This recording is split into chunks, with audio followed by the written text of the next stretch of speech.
तेलंगाना के न्यूज़ में आप तमाम के खैर मकदम में बढ़ते हैं खबर के जानिब।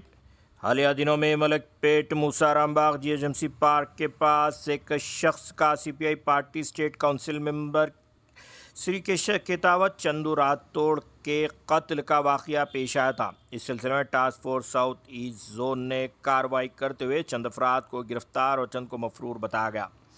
दोनता राजेश अलियास राजन्ना उर्फ कन्ना उम्र 38 साल, ये पहले से कई क्रिमिनल केसेस में मुलविस बताया गया। इसे A1 के तौर पर पेश किया गया, जबकि A2 कुंबा यादुकुलुंडा को एब्सकॉन्डिंग और A3 श्रीनिवास अलियास नागराजू को भी एब्सकॉन्डिंग बताया गया। जबकि A4 अर्जुना ज्ञान प्रकाश, A5 लिंगाबड़ी राम बाबू और A6 कंदूरकुरी प्रशांत बताया गया।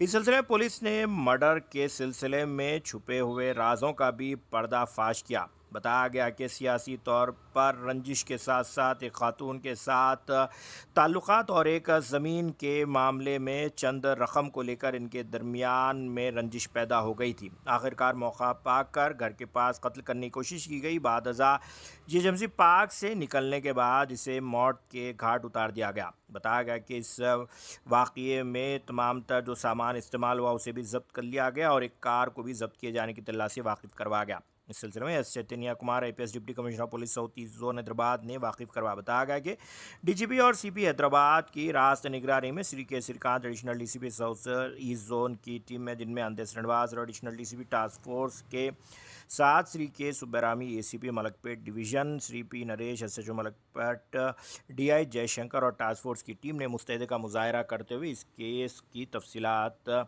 आवाम के सामने लाने में बड़ी मदद की। अगर अभी तक आपने चैनल को सब्सक्राइब नहीं किया तो फौरी कर लें। आलमी मुल्की रियासती मुकामी खबरों के लिए देखते रहिए आपका अपना चैनल तेलंगाना दिक्कत न्यूज़।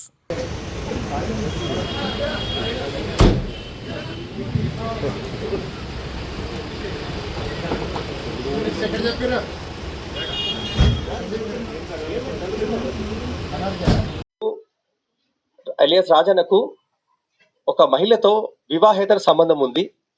ఈ విషయాన్ని మృతుడు చందు రాజేష్ వాళ్ళ భార్యతో వెళ్ళి అక్కడ పట్టించడం జరిగింది. ఇది సంవత్సరంన్నర క్రితం ఈ సంఘటన జరిగింది నాగోల్ పరిధిలో. ఇదంతా కూడా మనసులో పెట్టుకొని తర్వాత ఒక అనుమానం కూడా ఇతను డెవలప్ చేసుకున్నాడు. మృతుడు చందు మరియు రాజన్న భార్య మధ్యలో కూడా ఏదో ఉందని చెప్పి ఒక అనుమానాన్ని వ్యక్తం చేస్తూ అది నిజమని భావిస్తూ వచ్చాడు. చివరగా ఈ చందు గతంలో 2022లో ఒక మర్డర్ కేసులో అక్యూజ్డ్. ఈ మృతుడు కూడా ఇది ఎల్బీ నగర్ పోలీస్ స్టేషన్లో క్రైమ్ నెంబర్ 676/2022లో ఒక man missing subsequently converted to murder case. ఇందులో A2గా అక్యూజ్డ్గా ఉన్నాడు. అయితే ఇవన్నీ బ్యాక్డ్రాప్లో ఇవన్నీ బ్యాక్గ్రౌండ్ ఉన్నప్పుడు వీళ్ళ మధ్యలో కొంత డిఫరెన్సెస్ డెవలప్ అవడము, తనకు ఒక లాంటి ఈ పార్టీ యాక్టివిటీస్ లో పాల్గొనకుండా తన సపోర్టర్స్ లో ఒక చెడ్డ పేరు తీసుకురావడంతో పగ పెంచుకున్నాడు ఈ రాజన్న ఎలియాస్ రాజేష్ అనే వ్యక్తి. ఎలాగైనా ఇతన్ని ఎలిమినేట్ చేయాలని చెప్పి చాలా మందితో డిస్కస్ కూడా చేశాడు. ఈ క్రమంలో రాయుడు అండ్ సుధాకర్, మున్నా వీళ్ళందరూ కూడా ఈ ఎల్బీ నగర్ లో జరిగిన మర్డర్ కేసులో అక్యూజ్డ్. వీళ్ళందరి మధ్యలో ఈ విషయాన్ని ప్రస్తావించగా ఈ విషయాన్ని పార్టీ పెద్దలైన కొంతమంది లీడర్స్ వద్దకు వెళ్ళి చెప్పడం జరిగింది. ఆ క్రమంలో ఈ వీళ్ళిద్దరిని బోత్ పార్టీస్ ని పిలిపించి పార్టీ లీడర్స్ వీళ్ళిద్దరి మధ్య సయోధ్య కుదిర్చడానికి ప్రయత్నం కూడా చేశారు. అప్పటికి విషయం సద్దుమణిగిన మనసులో పెంచుకున్న ఈ పగ అనేది అలా రగులుతూ ఉంది ఈ వ్యక్తికి. అయితే అదను చూసి ఎలాగైనా ఇతన్ని అంతమొందించాలని చెప్పి గతంలో కూడా ప్రయత్నం చేశాడు. తనకు తెలిసిన కొంతమంది కాంటాక్ట్ ఉన్న వాళ్ళు ఆంధ్రప్రదేశ్ ఉన్న వ్యక్తులను వాళ్ళని సంప్రదించి ఇతన్ని ఎలిమినేట్ చేయాలని చెప్పి రాజన్న గతంలో కొంత డబ్బు కూడా చెల్లించడం జరిగింది. కానీ ఇది ప్లాన్ అనేది ఎగ్జిక్యూట్ కాలేదు. అయితే ఈసారి ఎలాగైనా ఇతన్ని అంతమొందించాలని గత 1.5 month నుంచి చాలా తీవ్రంగా ప్రయత్నం చేస్తూ తనకు ఉన్న పరిచయాల మేరకు ఏడుకొండలు మరియు శ్రీను వీళ్ళందరితో కలిసి ఇలా దీన్ని ఎగ్జిక్యూట్ చేయాలని చెప్పి వాళ్ళను ప్లాన్ ఎక్స్ప్రెస్ చేశారు. తర్వాత వాళ్ళకున్న కొద్దిగా పరిచయాల మేరకు ఆంధ్రప్రదేశ్లో ఉన్న కొంతమంది నేరస్తులు వీళ్ళకు పరిచయం అయ్యాయి. ఇందులో మనకు వీళ్ళందరూ కలిసి ఈ 14వ తేదీ 14వ తేదీ నాడు ఈ మధ్యలో హైదరాబాద్కి వచ్చిన తర్వాత ఇక్కడ ఉప్పల్ బాగాయత్లో ఉప్పల్ పోలీస్ స్టేషన్ పరిధిలో ఉంటుంది. అక్కడ ఒక రూమ్ తీసుకొని అక్కడ షెల్టర్ తీసుకున్నారు. అదే రోజు మన లోకల్లీ చైతన్యపురిలో ఉన్న ఒక లోకల్ కార్ రెంటర్స్ లో ఒక స్విఫ్ట్ కార్ ని హైర్ చేసుకొని దానికి పేమెంట్ చేసి ఏడుకొండలు దాన్ని సొంతంగా డ్రైవ్ చేసుకుంటూ ఆ కార్లో ఇక్కడికి వచ్చారు.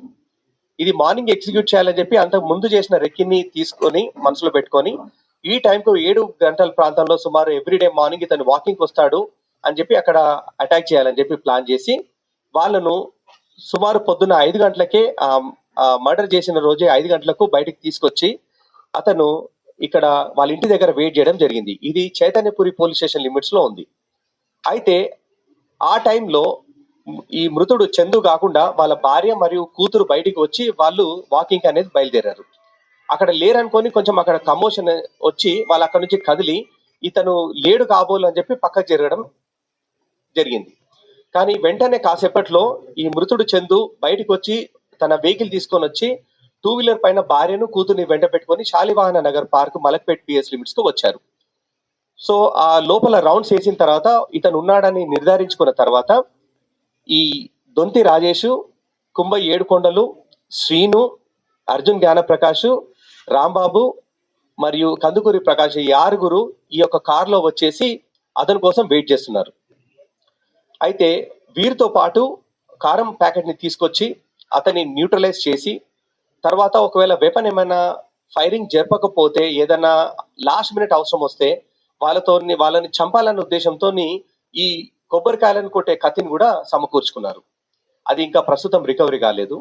అయితే వెంటనే తను బయటకు రావడం చూసి ఇతని పైన ఫైరింగ్ చేశారు.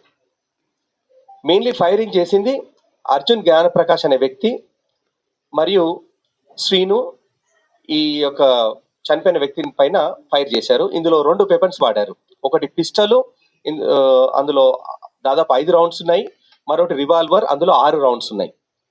ఈ బండిని నడిపింది ఏడుకొండలు అనే వ్యక్తి. దీనికి పేమెంట్ చేసి మరి అతను తీసుకొచ్చాడు ఈ వెహికల్ ని. మనకు కొన్ని ఈ రెంటల్ కార్ లో డ్రైవర్ లేకుండా వాళ్ళు కార్ మనకు రెంట్కి ఇచ్చేస్తారు మనం పేమెంట్ చేస్తే. అలాంటి సమకూర్చే సంస్థ నుంచి ఈ వెహికల్ తీసుకోవడం జరిగింది. ఇతను బయటకు వచ్చి ఈ వెస్ట్ గేట్ నుంచి ఈ మృతుడు బయటికి రాగానే అతని క్లోజ్ రేంజ్ లో మరి దగ్గరగా అతని పైన కాల్పులు జరిపారు. ఫస్ట్ కారం జల్లి అతను న్యూట్రలైజ్ అయ్యి తేరుకునే లోపల కాల్పులు జరిపారు. అయితే ఇదంతా తర్వాత నిర్ధారించుకోవడానికి కూడా మరియు దొంతి రాజేష్ ఎలియాస్ రాజన్న మరొకసారి తను కూడా ఆ వెపన్ తీసుకొని కాల్పులు జరపడం జరిగింది. మృతుడు అక్కడే స్పాట్ లో చనిపోయాడు. ఇక్కడ నుంచి వాళ్ళు ఎస్కేప్ అయిన తర్వాత వాళ్ళందరినీ పక్కన మెయిన్ రోడ్ పైన డ్రాప్ చేసి ఈ స్విఫ్ట్ వెహికల్ ని ఆ యొక్క సంస్థకు మళ్ళీ అప్పచెప్పి అక్కడ నుంచి రిటర్న్ అయిపోయాడు. తర్వాత వాళ్ళందరూ ఈ ఉప్పల్ బగాయత్ లో కలిసిన తర్వాత ఇక్కడ నుంచి కోదాడ వరకు వెళ్ళి అక్కడ నుంచి ఎస్కేప్ అయ్యారు. అయితే ఇంత మొదలు మీకు చూపించిన బంగారం విషయం సంబంధించి అర్జున్ జ్ఞానప్రకాష్ అనే వ్యక్తి అతనితో పాటు మరిద్దరు రాంబాబు అండ్ నాగేశ్వరరావు అనే ఇద్దరితో కలిసి విశాఖపట్నం నగరంలో ఒక దొంగతనం చేసిన తర్వాత 13వ తేదీ నాడు హైదరాబాద్కి రావడం జరిగింది. వాళ్ళు దొంగతనం చేసిన తర్వాత పంచుకున్న నగల్లో ఇది కొంత భాగం. అయితే ఈ కార్ను తరిచి చూడగా అక్కడ కార్ను వదిలేసిన తర్వాత మా దర్యాప్తులో ఈ కార్ని వెరిఫై చేస్తే ఆ కారు పైన ఒక ఫింగర్ ప్రింట్ మాకు బయటపడింది. ఈ ఫింగర్ ప్రింట్ అర్జున్ జ్ఞానప్రకాష్, ఇతను నేటివ్ ఆఫ్ చెన్నై కానీ వీళ్ళు సెటిల్ అయిందంతా నెల్లూరులో. ఇతను అక్కడ కొన్ని క్రైమ్స్ లో కూడా ఇన్వాల్వ్ అయ్యాడు. దానిపైన డెవలప్ అయిన ఫింగర్ ప్రింట్ మా finger print team Hyderabad city నుంచి వచ్చి వాళ్ళు ఆ కారు పైన ఉన్న